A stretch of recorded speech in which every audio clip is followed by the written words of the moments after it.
senhor presidente, senhoras e senhores deputados, primeiramente gostaria de me juntar aos demais que me antecederam para dizer que realmente hoje à noite temos essa grata satisfação de votar o orçamento impositivo e, por fim, de uma vez por todas, aquele balcão de negócios que havia sido estabelecido desde que houve a vinda do presidente Lula e depois da presidente Dilma, onde tão somente os partidos da base aliada tinham o direito de fazer emendas para os seus municípios.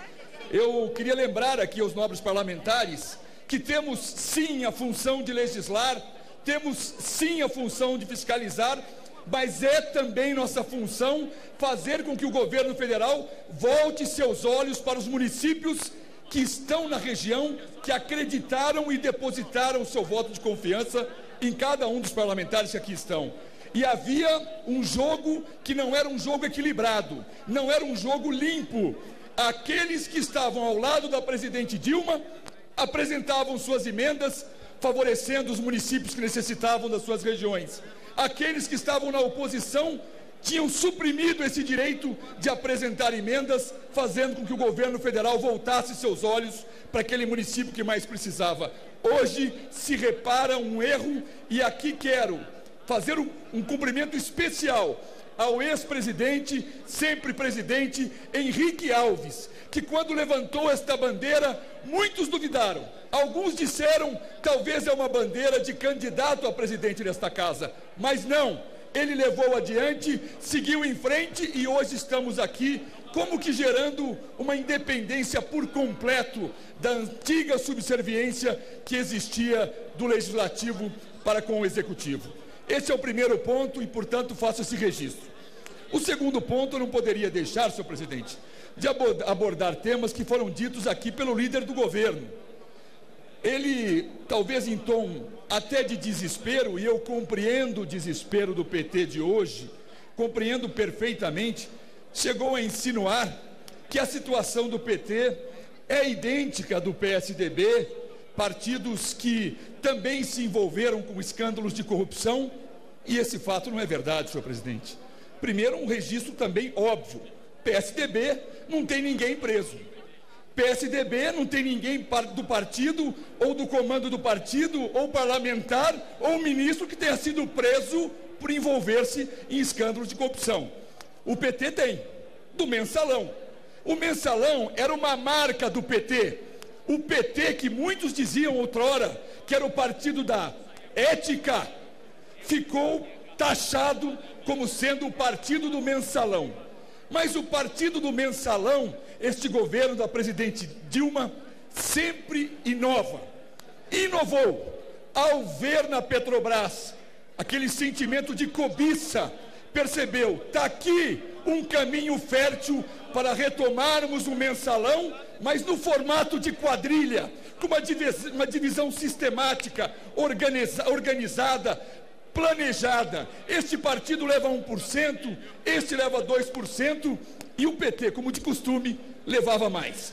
3% da corrupção, 3% do valor de propina de uma Petrobras que valia 158 bilhões, e na mão do PT vale 46 bilhões. Aí disse o próprio líder de governo que o gerente Pedro Barusco disse que recebia propina já na época de Fernando Henrique Cardoso.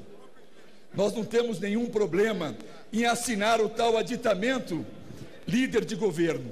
Problema algum. Ele poderia receber propina sim, como funcionário da Petrobras, receber propina sim das empresas que atuavam à época do Fernando Henrique.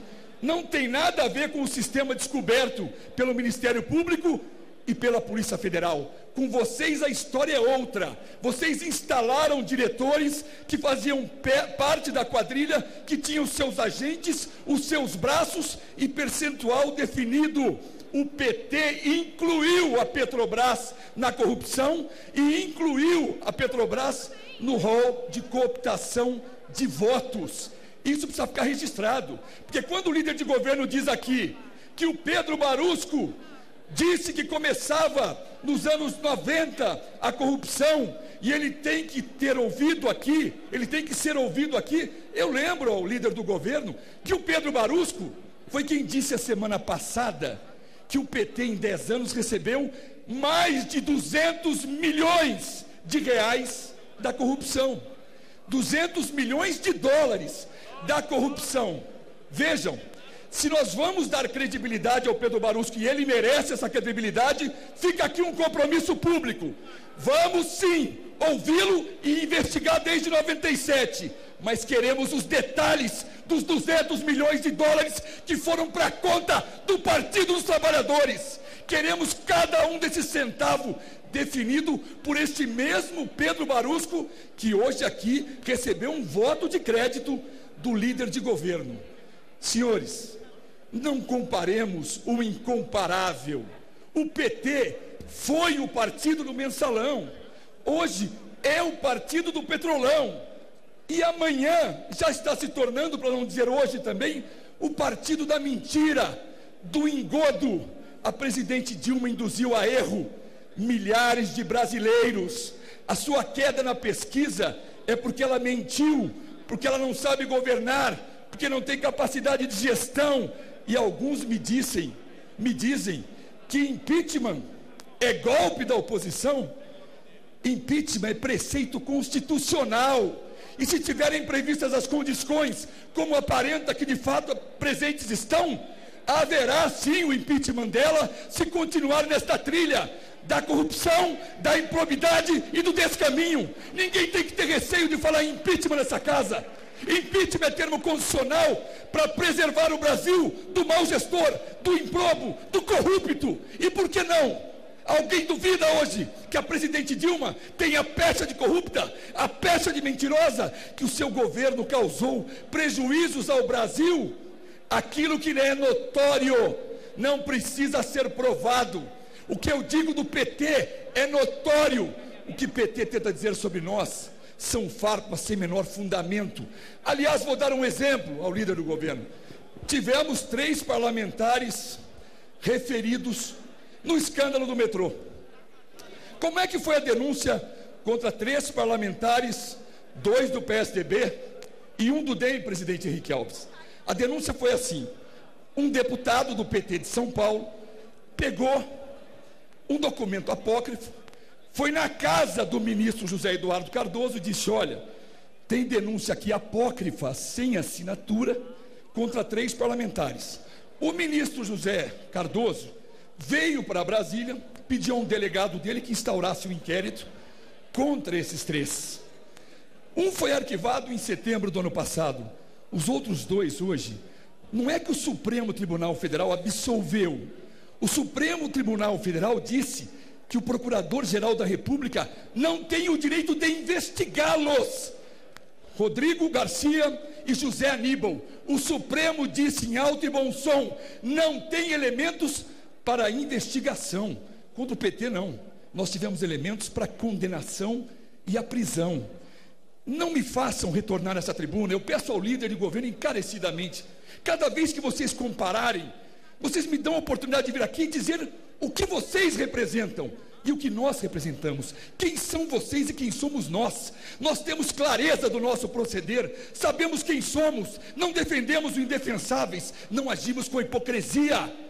Cada vez que vocês falarem de Fernando Henrique Cardoso, e me perdoem a força da expressão, alguns que falam de Fernando Henrique Cardoso nesta casa, deveriam lavar a boca para falar o nome de Fernando Henrique Cardoso. E digo isso para concluir, senhor presidente. Não vamos admitir uma única inverdade sobre líderes partidários do PSDB. Falou daquela tribuna, vai ter a resposta aqui. Mentiu do lado de lá, vai ter a verdade aqui. Insinuou o envolvimento, eu falo dos condenados do Partido dos Trabalhadores. Muito obrigado.